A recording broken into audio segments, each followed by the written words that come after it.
네, 이어서 대한민국 시도지사협의회 유민봉 사무총장님의 기조 강연이 있겠습니다. 네, 국장님께서는 균형 발전을 위한 중앙정부 재정사업 운영 방향이라는 주제로 기조 강연을 해주시겠습니다. 네, 벌써 앞에 계시네요. 여러분 큰 박수 부탁드리겠습니다.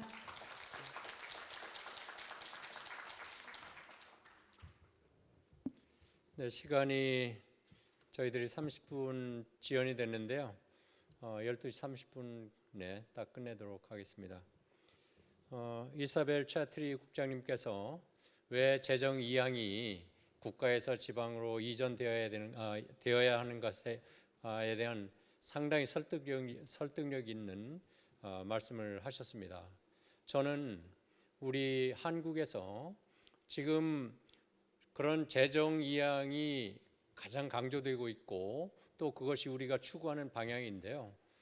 그 안에서 현재라도 지금의 국가와 지방 정부의 재정 배분에서도 어떤 점에서 우리가 재정 사업을 아니면 재정을 쓰는 방식을 바꿔야 되는가 하는 좀 더 마이크로한 관점에서 말씀을 나누고자 합니다. 목차입니다. 자, 첫째, 균형 발전을 위한 재정 사업 추진 체계의 현황과 한계라고 되어 있는데요. 지금 우리나라에서 대부분 국가에서 지방 정부로 재원을 보조금 형태로 주고 있습니다. 그때 많은 재정 사업이 지방 정부에서 매칭 펀드, 대응 자금을 편성하도록 되어 있습니다. 그러다 보니까 오히려 국가에서 국가 보조금 사업을 확대시켜 나갈수록 오히려 지방 정부가 의무적으로 지출해야 되는 그 비용이, 그 예산이 점점 늘어나고 있습니다. 지난 5년간 연평균 2조 7천만 원 정도가 늘어났습니다. 그러다 보니까 재정 경직성은 더욱 증가하고 지역에서 자율적으로 추진할 수 있는 사업은 축소되어 가고 있습니다. 예를 들어서 2022년 작년에만 해도요, 항상 중앙부처는 새로운 재정 사업을 개발해냅니다. 왜냐하면 예산이 조금씩 늘어나지 않습니까? 그런데 2022년에 천만남 이용권 도입이라든지 영아수당, 지금은 부모급여인데요. 그 두 개의 프로그램, 보건복지부에서의 이 복지 사업으로만 해도 지방에서 대응한 그 재정이 4,300억 원이었습니다. 이런 식으로 국가에서 주도적으로 어떤 사업을 추진할 때마다 지방정부에서는 지방 재정이 더욱더 끌려 들어가고 또 경직성이 커지는 그런 문제가 있습니다. 많은 학자들이 실증적으로도 이런 재정 사업의 문제점을 끈끈이 효과로 이미 지적한 바가 있습니다. 지금의 중앙부처별 재정 사업의 어떤 큰 문제점입니다. 지금은 정책 분야가 굉장히 다양하죠. 자치, 재생, 복지, 교육, 농촌, 산업, 중소기업, 벤처, R&D, 환경 등 우리 부처가 이렇게 다양하게 구분되어 있습니다. 그런데 그 부처마다 개별적으로 사업을 추진합니다. 그러면 그 부처에 대응하는 지방자치단체의 그 조직이 있는 거죠. 여기서는 팀이라고 했는데요. 그리고 그 중앙부처에 대응하는 정책 고객 집단이 있습니다. 지금 이걸 보시면 굉장히 분절적이고 개별화되어서 사업이 전개되고 있다. 어떤 경우는 동일한 정책 대상 집단이지만은 여러 부처의 프로그램이 거기에 쏠려 있기도 합니다. 복합적으로 연결되어 있습니다. 지금 이런 것들이 우리 한국에서 재정 사업을 추진하면서 아주 큰 문제점입니다. 여기 구체적으로 여성의 경제 활동을 지원하고 보육 및 여가 문화 등의 공공 서비스를 위한 각 부처의 다양한 프로그램들이 있습니다. 고용노동부, 여성가족부, 보건복지부, 교육부 등등요. 그렇지만 이런 부처의 칸막이식 개별화된 사업은 공공 서비스의 수요자 입장이 아닌 중앙부처의 공급자 입장입니다. 실제 경력 단절을 여성으로 아이를 키우고 있고 그리고 재취업을 또 원한다면은 동일한 한 여성이지만 그에 해당하는 프로그램은 여러 부처, 여러 기관, 여러 조직으로 나누어져 있다는 그런 문제가 있는 것입니다. 그래서 지금부터는 우리가 과거부터 지금까지 어떤 방식으로 이런 문제를 해결하기 위한 부분적인 노력을 해왔는가를 보여드리려고 합니다. 지금 우리 한국에 100여 개의 고용복지 플러스 센터라고 있습니다. 고용복지 플러스 센터가 2014년 출범할 때 고용 서비스, 복지 서비스, 심지어는 금융, 때로는 문화, 체험 이런 것을 여러 부처에서 나누어서 제공되고 있는 서비스를 우선 공간으로라도 고용복지 플러스 센터라는 데를 만들어서 이 부처의 담당 공무원들이 한 곳에 모여서 수요자가 이곳에 오면 여러 서비스를 동시에 일괄적으로 해결할 수 있도록 하자는 그런 출발점이었습니다. 칸막이를 해소하는 데 굉장히 중요한 해결 대안이었습니다. 지금 102개소가 설치 운영되고 있고요. 지금까지 말씀드린 대로 이것은 기존의 개별화된 서비스보다는 이런 통합센터를 통해서 서비스가 원스톱 서비스로 이루어지는 그런 효과로 어떤 수요자 니즈를 충족시키는 사업 중에 하나입니다. 그 다음은 지역행복생활권입니다. 앞에 고용복지 플러스 센터의 경우에는 수요자를 중심으로 해서 여러 기관이 여러 사업이 하나로 이렇게 통합되는 거라면 지역행복생활권은 몇 개의 시군구가 협업해가지고 우리 지역에 이러이러한 서비스가 필요합니다. 아니면 이러이러한 개발 사업을 하겠습니다 하고 지역이 시군구 몇 개가 합쳐지고 또 중앙부처에서도 관련된 부처의 사업들이 통합되는 보다 일보 진전된 통합 방식입니다. 이 프로그램이 진행되는 데에는 현재의 균형발전위원회, 당시 지역발전위원회가 지역행복생활권을 선도사업을 선정하고 지원했는데 중요한 역할을 했습니다.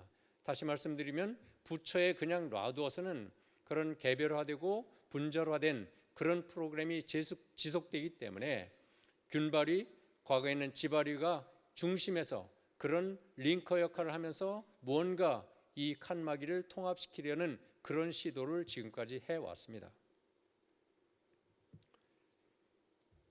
문재인 정부에서는 지역발전 투자협약이라는 또 다른 방식의 그런 통합 프로그램을 추진했습니다.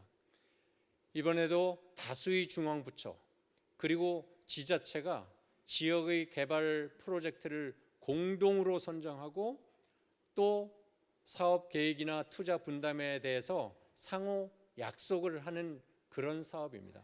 그러니까 재정도 중앙부처에서도 분담하고 지자체에서도 분담하고 그리고 사업 계획을 지자체가 주도해서 자율성을 부여하고 3년 내지 5년에 걸친 중기 계약을 통해서 사업의 안정성을 보장해 주었습니다. 청년과 함께 도농 상생도시 당진이라는 구체적인 사례입니다. 여기에 보면은 충남 당진시 행안부, 농림부, 여가부가 함께 이런 사업을 공동으로 협업해서 개발하고 지금 추진하는 방식입니다. 그러니까 이 앞에 고용복지 플러스 센터나 또 지역행복 생활권과 차별이 있다면은 이제 충남이라는 광역도 함께 기초자치단체와 이 사업을 기획하고 추진하고 성과를 평가해 나간다는 것입니다. 자, 이제는 지금 기획 단계에 있는 사업을 하나 소개시켜 드리려고 합니다. 그동안 교육부에서는 여러 교육부 내에서도 분절화된 개별화 사업들이 많이 존재했습니다. 지역혁신 사업, 산학협력 사업, 대학 평생교육 사업, 전문 직업교육 사업, 그러니까 지역의 지방 대학, 종합 4년제 대학 또는 전문 대학, 그리고 평생교육, 그리고 지방대학과 산업의 연계, 뭐 이런 식으로 교육부 안에서도 여러 프로그램들이 사업들이 나뉘어져 있었어요. 그리고 당연히 교육부가 탑다운 방식으로 주도적으로 이 사업을 공모 방식에 의해서 선정하고 지원하는 방식입니다. 그런데 지금 현 교육부에서 새로 내놓은 안은 RISE라는 그런 Regional Innovation System and Education이라는 새로운 거버넌스 체제를 구축하겠다는 것입니다. 그래서 이 RISE 센터는 광역 지자체 안에 두고 그리고 기존의 여러 다수의 프로그램을 전부 통으로 예산을 RISE 센터로 집중해 주는 것입니다. 이 과정에서 그동안 교육부에서 직접 사업 예산비를 배분하던 방식을, 그리고 그 중간 단계에서는 이제 연구재단 등등이 포함되어 있었겠죠. 이런 중간 단계를 거치지 않고 지자체에 그 재원을 모두 주고 그 지자체에서 그 지자체의 권역에서 니즈를 현상을 파악하고 분석해서 어떻게 우리 시도에서 인력 양성을 할 것인가에 대한 그런 기획을 하고 재정을 편성할 수 있도록 한다면 이것은 상당히 획기적인 그런 프로그램이 될 것입니다. 아직 지자체에서는 그 정도를 기대하고 있는데 과연 교육부가 그런 정도의 자율성을 지자체에 줄 것인지에 대해서는 아직 확신을 가지지 못하고 있는 상황입니다.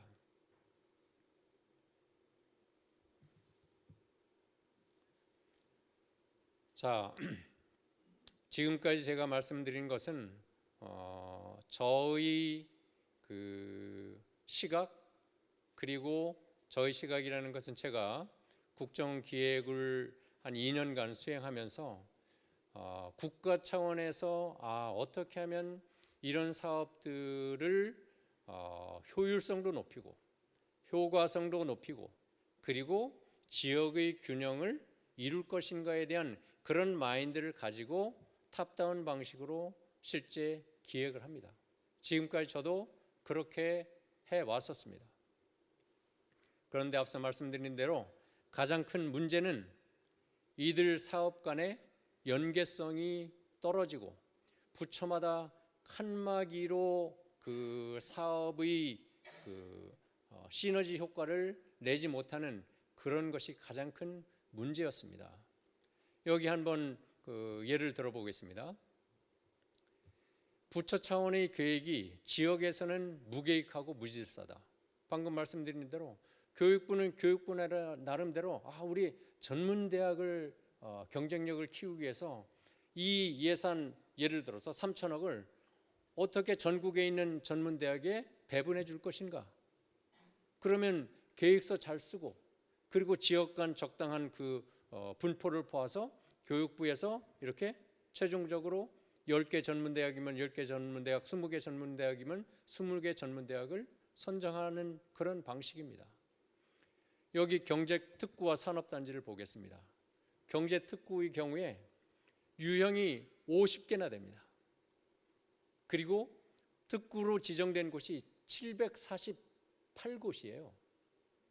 산업단지는 국가가 지정한 47개를 포함하면 전국적으로 1274개가 산업단지로 지정되어 있습니다. 그러니까 이런 특구나 산업단지를 지정할 때 각 기관은, 지정하는 기관은 거듭 반복해서 말씀드리지만은 효율성, 효과성, 형평성 등을 고려해서 그 특구나 단지를 지정해 줄 것입니다. 실제 그럴 것입니다. 그렇지만 예를 들어서 경북이다, 충남이다, 전남이다 하면은 그 시도 지역 안에서 보면은 그 단지 간에, 특구 간에 무질서한 것입니다. 좀 심하게 얘기하면 누더기식 특구 지정과 단지 지정이 된 것이죠. 위에서는 조화를 이루었습니다. 우리가 제사상에 사과, 배, 감, 귤,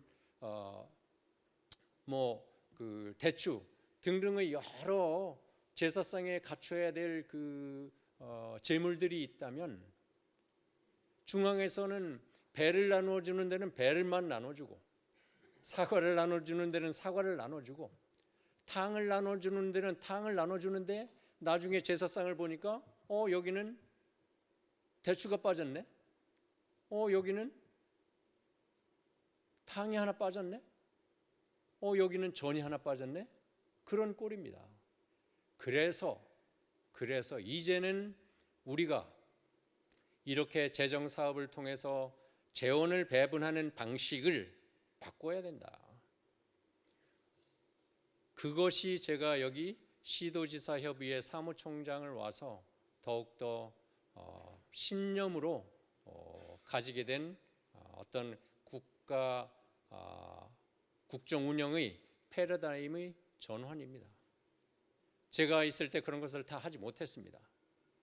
점진적으로 진화되어 가고 있습니다. 지금 이제는 뭔가 좀 더 과감하고 혁신적으로 패러다임을 전환하는, 국정 운영의 패러다임을 전환하는 그런 시점이 되었다고 생각합니다. 그래서 제가 제안드리고자 하는 것은 광역시도가 국정 운영의 상당히 중추적 역할을 해야 된다. 지금까지 지역개발은 기초자치지자체, 그러니까 산단이나 이런 것이 다 그런 식으로 그 지정이 많이 되어 왔습니다. 그리고 국가는 탑다운식으로 기획을 합니다. 이제 그 중간에 시도가 이 부분을 좀 더 분절되고 단절되고 개별화된 이 재정사업의 프로그램, 재정사업들을 시도가 중간에서 통합하는 그런 링커 역할을 할 필요가 있다. 그때는 광역시도가 지역 내 기초지자체가 되겠죠. 그 기초지자체에 분포되어 있는 기업의 특성들, 산단이나 특구, 심지어 교육, 인구, 노동력, 환경, 인프라 등등을 종합적으로 고려해서 부처의 칸막이를 넘어 광역 차원에서 통합적인 발전 계획을 국가에 제안하고, 국가는 이 시도에서 올라온 종합계획 발전 계획을 보니까 우리 부처에는 이 부분이 해당하는구나, 우리 부처는 이 부분이 해당하는구나, 우리는 이 부분에서 규제를 풀어야 되겠구나, 여기는 재정을 도와줘야 되겠구나, 지원해야 되겠구나, 이런 방식으로 관련 부처가 한자리에 모여서 맞춤형으로 원스톱 지원하는 그런 방식의 지역개발에 대한 패러다임 전환이 요구되는 것입니다. 물론 개념적으로 2000년대에 들어오면은 특히 유럽 국가에서 홀 가버먼트라는 용어를 많이 쓰기 시작합니다. 홀 가버먼트, 홀, WHOLE, 전체라는 것입니다. 그러니까 유럽의 많은 국가들도 부처의 개별화된 국정 운영이 가져오는 비효율성, 자원 배분의 비효율성을 이미 알고 있었어요. 그래서 대부분 총리, 유럽은 내각 책임제가 많으니까 총리 가까이에 그런 홀 가버먼트의 시각에서 플래닝을 하고 조정할 수 있는 역할을 부여하기 시작합니다. 우리도 지금 국무조정실이 있어서 실제로는 그런 역할을 하도록 역할이 이루어져야 되는데요. 우리나라는 이상하게도 재정과 인사권을 가지지 않으면, 권한이 없으면 말을 잘 안 듣습니다. 자율적으로 협업이 잘 안 돼요. 그러니까 부처의 칸막이를 중앙부처에서, 국가에서, 아니 심지어는 대통령 비서실에서라도 이것을 통합적으로 기획해서 지역 발전에 대한 사업, 재정 사업을 한다면 저는 그것도 찬성합니다. 국가에서 그렇게 잘 한다면. 그런데 설사 그것도 지금 어렵지만 지금 부처 간의 모든 사업들이 부처 간에도 경쟁을 합니다. 여기가 이런 사업 한다고 언론 발표하면 한 2, 3일 후에 다른 부처에서 우리도 밀리지 않으려고 다른 사업 기사화시킵니다. 중앙부처 간의 그런 협업이 어려울 뿐만 아니라 중앙부처에서의 그 기획이 가장 큰 문제는 현장을 모른다는 것입니다. 아까 말씀드린 대로 제사상에 지금 무엇이 놓여 있는지를 한번 와서 보고, 이걸 전체를 한번 봐야 되겠구나, 그런 현장 감각이 없기 때문에 중앙부처의 어떤 통합적 기획은 한계가 있다. 그것이 제가 경험한 교훈입니다. 그래서 현장을 잘 아는 시도에 많은 권한을 주고, 시도에서 중심적인, 앞서 말씀드린 중추적인 기획 역할을, 기능을 수행할 수 있도록 해줘야 되겠다. 누더기냐 퀼트냐. 누더기는 조각조각 생각 없이, 기억 없이 그때그때 해지면 붙이는 것이 누더기입니다. 퀼트는 조각이지만 그것들을 처음부터 기획해서 요것은 여기 놓고 요것은 여기 놓고 기획하에 이루어진 질서 있는 조각입니다. 지금 우리의 중앙부처 재정사업은 현재 상태, 그냥 계속 칸막이식으로 조각 하나하나를 더해가는 그런 방식입니다. 그래서 이제는 현장을 정확히 진단하고 분석해서 중범위, 광역 차원에서 자원 배분을 최적화가 아니라 극대화하는 노력이 필요하다. 중앙부처 중심의 탑다운식 결정이 아니라 시도 중심의 바텀업식 기획으로 패러다임을 전환해서 그 시도의 기획안을 중앙부처가 심사하고 평가하는 그런 상호 교우적인 과정을 거치면서 사실은 이제 중앙과 지방이 대등한 위치에서 지역 발전을 위한 기획을 할 필요가 있다. 정책 대상의 그 전환이 이루어지는 건데요. 지금까지 고용복지 플러스 센터라든지 그 행복 생활권 그 프로그램이라든지 등등은 정책 대상을 집단으로 해서 재정 사업이 이루어집니다. 사실 각 부처가 지금 나누어져 있는 걸 보면은 기능으로 그 조직화가 되어 있고요. 그 기능에는 각각 서로 다른 대상 집단이 있습니다. 그러니까 대상 집단을 중심으로 해서 단절적으로 칸막이식으로 이루어졌던 그런 정책을 이제는 광역 시도라는 그 공간을 중심으로 해서 이 모든 것들이 통합될 필요가 있다. 그래서 그 지역 안에 포함된 모든 일부 정책 대상 집단이 아니라 모든 주민을 통합적으로 중심에 놓고 정책을 할 필요가 있어졌다. 거듭 말씀드리지만은 시도를 중심으로 해서 시도지사, 시군구 단체장 모두 현장에 대해서는 정말 24시간 모니터링하는 그런 행정을 현장에서 진행하고 있습니다.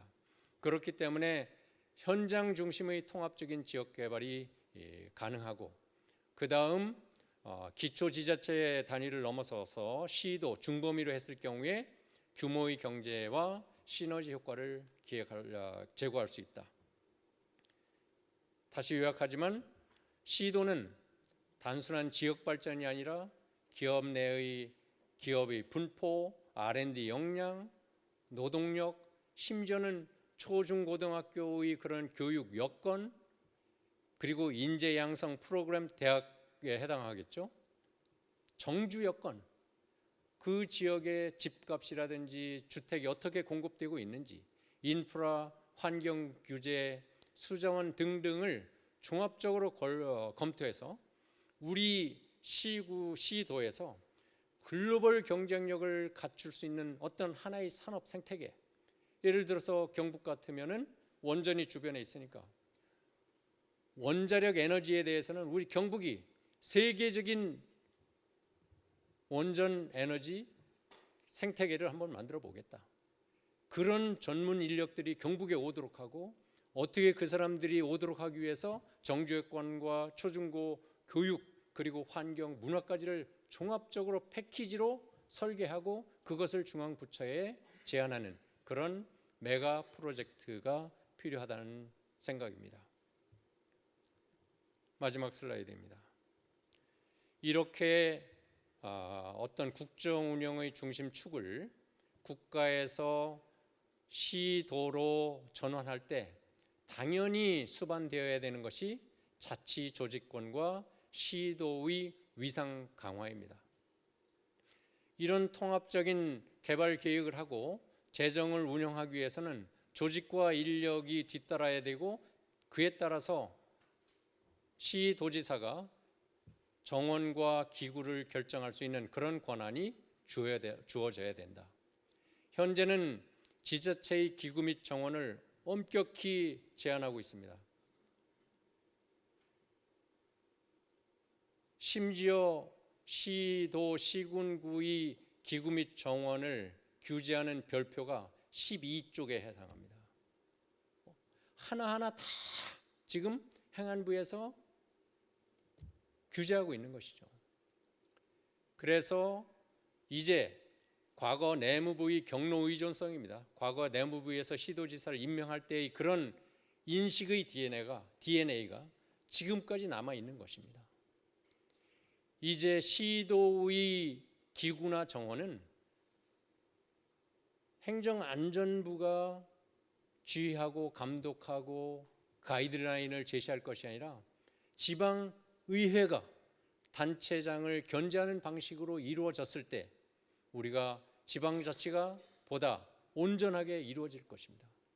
당연히 시도지사의 도덕적 해이를 걱정하는 분도 많겠죠. 그것은 기준인건비라는 총인건비 제한 범위 안에서 기구나 정원을 조정할 수 있도록, 자율적으로 결정할 수 있도록 하면 그 정도로서의, 그런 정도의 정책 수단이면은 저는 충분하다고 생각합니다. 무엇보다도 국가, 중앙부처가 시도와 대등한 파트너라는 인식의 전환이 절대적으로 필요합니다. 지금 우리는 국가 공무원을 준거축으로 딱 정해놓고 국가 공무원 3급은 지방 공무원 어디에 해당하고 그 소속 기관은 어디에 해당하고 하는 것이, 어느 사람을 딱 짚으면은 그 사람의 계급이 추리로 해서 이 사람이 여기구나, 이렇게 정리됩니다. 그런 위계적 구조 속에서는 사고가 경직되고 유연한 창조적인 기획을 할 수 없고 발전할 수 없습니다. 이제 그런 권위적인 축, 기준축 이런 거 다 무너뜨리고 우리가 각자 자기 위치에서 최대한의 역량을 발휘할 수 있는 그런 조직의 경직적 틀을 우리가 무너뜨려야 된다. 심지어는 지금도 그런 과거의 경로 의존성이 남아서 시도에 있는 국립대 총장은 장관급 예우를 해주고 시도지사는 서울시장을 제외하고 차관급으로 예우를 합니다. 정말 시도지사의 그런 역할이 책임이 국립대 총장보다 못할까요? 그런 시대는 지났죠. 이 시대의 변화를 빨리 받아들이고 중앙부처 국가공무원들의 인식의 전환이 대한민국을 지금까지 주장해 주신 재정자주권을 포함해서 지방시대를 여는데 결정적인 출발점이 되리라고 생각합니다. 이렇게 지금 말씀드린 것처럼 앞서의 균형 발전과 자치조직권, 재정자주권 등등 자치분권은 뗄래 뗄 수 없는 한 몸통이고 동전의 양면과 같다고 생각합니다. 그동안 지방분권, 자치분권위원회 그리고 균형발전위원회 이것도 칸막이입니다. 우리 위원회도 칸막이가 있었던 것이죠. 균형발전은 균형발전대로 기획을 하고 자치분권은 자치분권대로 기능 이행 받으려고 노력을 합니다. 서로 소통이 잘 안 돼요. 그걸 지방시대위원회라는 것으로 하나로 통합하는, 다시 거듭 말씀드리는 홀 거버먼트, 하나의 대한민국이어야 되고 하나의 대한민국 정부가 되어야 되고 그 과정에서 시도가 중추적인 역할을 할 수 있을 것이다. 그것이 제가 오늘 기조 강연에서 여러분과 공유하고 싶은 메시지였습니다. 감사합니다. 네, 감사합니다.